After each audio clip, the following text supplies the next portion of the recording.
All right, we're going to go over the trade recap for August 3rd / August 4th. So to start off, this was just a simple yellow box breakout.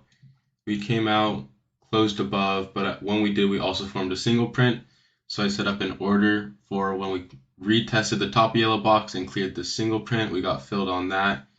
TP1 was E2 vector. TP2 was the average range. Both TP1 and 2 got hit.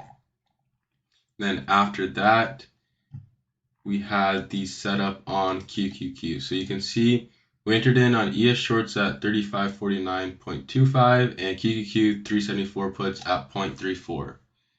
So last night I was saying that I was looking at shorts between 45.49 to 45.50.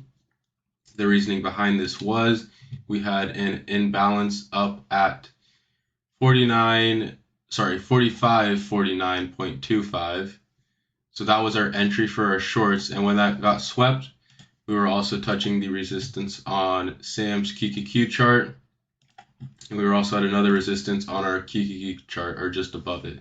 On top of that, you can see on the 10-way 15-minute, we had a cluster here that we were rejecting. On the 20-way 5-minute, we were at the 10% odds. On the 7-way 5-minute, we were also past the 10% odds, so we were overextended on that.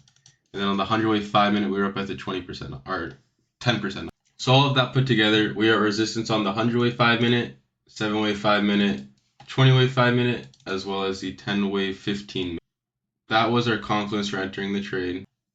On top of that, we were also sweeping an imbalance on ES, so we were looking for a reversal.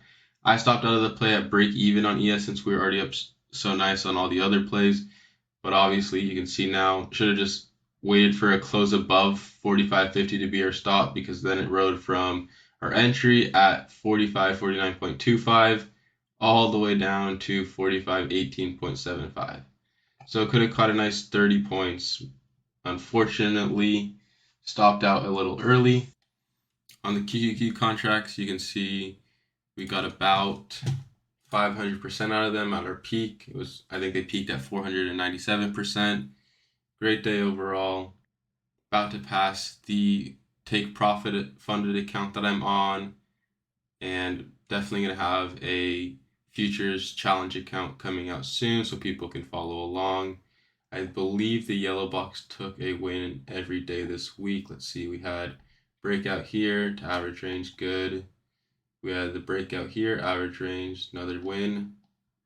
This one we opened below, so this one wasn't a win or a loss. Then we had, see how we never closed the 15-minute candle? I believe we also didn't close the 5-minute candle above. We rejected top of yellow box, came down, closed below. This was your short entry. Short to average range, another win.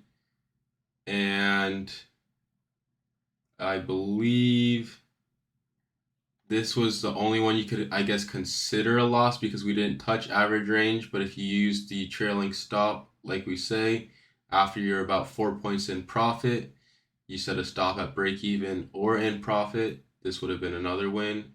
You had about 8 points of profit, only missing another point till average range. So I would call this 100% win rate for yellow box this week. If you wanted to argue it, you could say that Monday was a loss.